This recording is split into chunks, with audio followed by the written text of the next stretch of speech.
Hey, what's up mga tropa? It's Casta Cream in Baclaran. Andito po tayo sa Baclaran. Eto na naman tayo, magbo-voice over na naman. Sheesh. Nagpa-practice tayo mga boss mag-voice over, kaya panoorin nyo na lang yung video natin. Intro, pasok.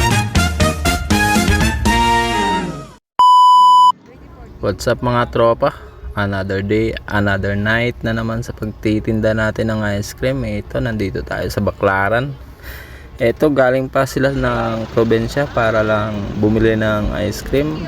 Hindi naman sa bumili ng ice cream, napasyal din sila sa Baclaran.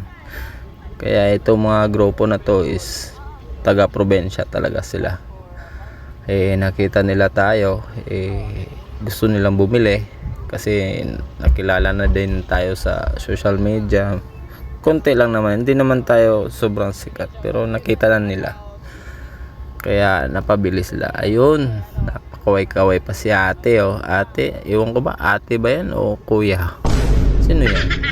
Joke lang. Ayan, tinakala na natin.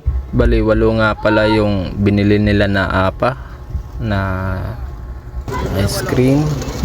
So, ayun. Shoutout sa mga inutangan ko yan. Hindi nyo makikita na dito ako sa Baclaran.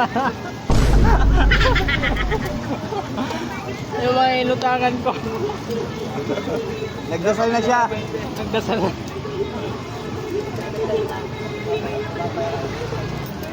Casta Cream.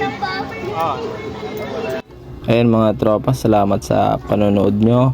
Sa lahat ng nagpalo sa akin, yung mga bago, salamat sa lahat.